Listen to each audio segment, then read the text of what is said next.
ये कहानी क्लाउड नाम के एक लड़के के ऊपर आधारित है जिसे अपने ही दोस्त की माँ के साथ प्यार हो जाता है और वो उसके साथ गपागप भी करता है।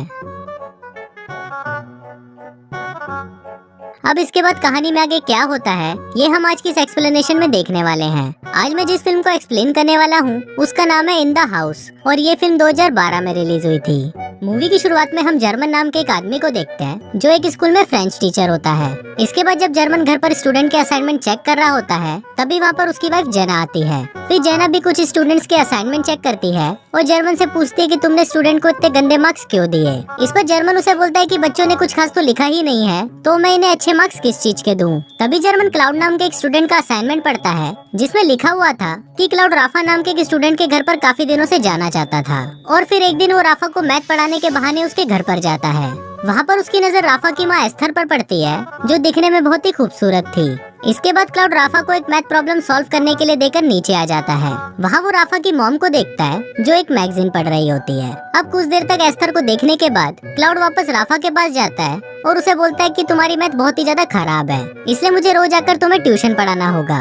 अब ये सब पढ़ने के बाद जर्मन अपनी वाइफ को बोलता है कि इस लड़की की राइटिंग स्किल्स बहुत ज्यादा अच्छी है और ये आगे जाकर एक बड़ा राइटर बन सकता है। फिर अगले दिन क्लास के बाद जर्मन क्लाउड से उसके असाइनमेंट के बारे में पूछता है और उसे बोलता है कि अगर राफा को पता चल गया कि तुम उसकी मॉम के बारे में क्या सोचते हो तो तुम बहुत बड़ी मुसीबत में पड़ जाओगे। पर इस पर क्लाउड उसे बोलता है कि ये तो मैंने बस आपको पढ़ाने के लिए लिखा है और फिर वो जर्मन को पिछले असाइनमेंट के आगे का पार्ट देता है। इसके बाद जर्मन अपनी वाइफ के पास जाकर उसे इस बारे में बताता है और वो दोनों आगे की स्टोरी पढ़ने लगते हैं। उसमें लिखा था कि इस बार जब क्लाउड राफा के घर पर गया तो उसकी मॉम बहुत ज्यादा खुश थी क्योंकि क्लाउड की वजह से राफा मैथ्स में काफी अच्छा हो रहा था। फिर जब राफा की मॉम वहाँ से जा रही होती है तो क्लाउड उसे गंदी नजरों से देखने लगता है। अब ये सब पढ़कर जना को काफी अजीब लग रहा था कि एक बच्चा इतना गंदा कैसे सोच सकता है, पर जर्मन को इससे कोई फर्क नहीं पड़ता क्योंकि वो क्लाउड की राइटिंग स्किल से बहुत ज्यादा इम्प्रेस था। फिर अगले दिन जर्मन स्कूल में क्लाउड की फैमिली की इन्फॉर्मेशन निकालता है और उसे पता चलता है कि क्लाउड की फैमिली 2 साल पहले यहाँ पर शिफ्ट हुई है और वो लोग कई बार अपना घर बदल चुके हैं। अब इससे जर्मन को लगता है कि क्लाउड बहुत परेशान रहता है और उसे एक प्रॉपर गाइडेंस की जरूरत है। इसलिए अब जर्मन ये डिसाइड करता है कि वो क्लाउड को एक अच्छा राइटर बनाने में उसकी हेल्प करेगा। फिर क्लाउड भी जर्मन को उसके आगे का असाइनमेंट देता है जिसमें लिखा हुआ था कि जब क्लाउड वापस से राफा के घर पर गया तब राफा और उसके डैड मैच देख रहे थे। तभी राफा की मॉम वहाँ पर आती है और वो क्लाउड के पास आकर बैठ जाती है। थोड़ी देर बाद राफा के डैड को एक अर्जेंट कॉल आता है और वो उठकर वहाँ से चले जाते हैं। अब ये देखकर क्लाउड सोचता है कि अगर ऐसे ही राफा के मॉम और डैड के बीच में दूरियां बढ़ती गई तो वो राफा की मॉम को आसानी से पटा लेगा। अब ये असाइनमेंट जब जर्मन अपनी वाइफ को पढ़ाता है तो अब उसकी वाइफ को भी ये लगने लगता है कि क्लाउड की राइटिंग स्किल्स बहुत ज्यादा अच्छी है। फिर अगले दिन स्कूल में क्लाउड जर्मन को एक और असाइनमेंट देता है जिसे घर आकर जर्मन अपनी वाइफ के साथ पढ़ने लगता है। उसमें क्लाउड ने लिखा था कि मैंने इस बार राफा को मैथ की एक बहुत ही मुश्किल प्रॉब्लम सॉल्व करने के लिए दिया और फिर मैं नीचे राफा की मॉम को देखने चला गया।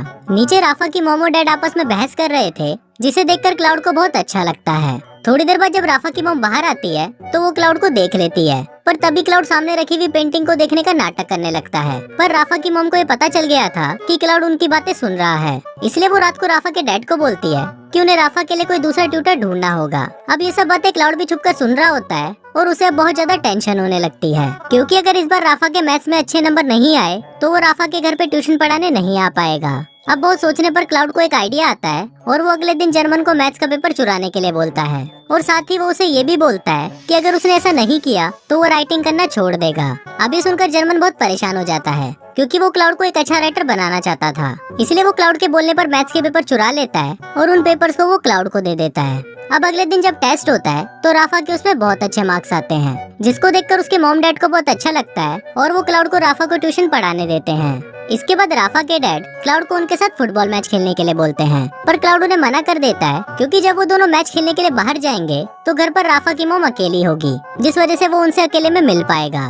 फिर अगले दिन जब राफा अपने डैड के साथ मैच खेलने के लिए जाता है तो क्लाउड राफा के घर पर आ जाता है। वहाँ पर राफा की मॉम अकेली थी और उनके पूछने पर क्लाउड बताता है कि वो यहाँ पर अपनी मैथ्स की बुक लेने आया है। पर जब उसकी मॉम मैथ्स की बुक को ढूंढने लगती है तो उसे वहाँ पर कोई बुक नहीं मिलती। इसके बाद क्लाउड राफा की मॉम की इयररिंग्स देखकर बोलता है कि ऐसी ही इयररिंग उसकी मॉम के पास भी थी पर वो अब इस दुनिया में नहीं है।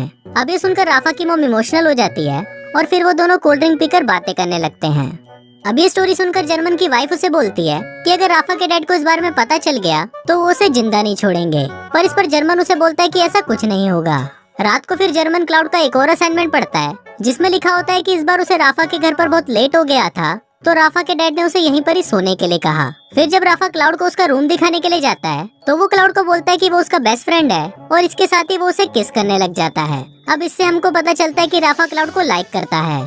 फिर जब आधी रात हो जाती है तो क्लाउड चुपके से राफा की मॉम के कमरे में जाता है और वो उसे सोते हुए देखता रहता है। अब ये पढ़ने के बाद जर्मन की वाइफ को काफी अजीब लगता है, पर जर्मन उसे बोलता है कि इसमें कोई भी गलत बात नहीं है और क्लाउड की उम्र के बच्चों में ये सब फैंटेसीज होती ही हैं। फिर अगले दिन हम क्लाउड को देखते हैं जो राफा की मॉम के करीब आता जा रहा था। इसके बाद रात को राफा की मॉम और उसके डैड के बीच में झगड़ा होता है और वो झगड़ा धीरे धीरे बढ़ने लगता है। फिर राफा के डैड जब गुस्से में वहाँ से बाहर चले जाते हैं तब वहाँ पर क्लाउड आता है और वो क्लाउड की मॉम को एक लेटर देकर वहाँ से चला जाता है।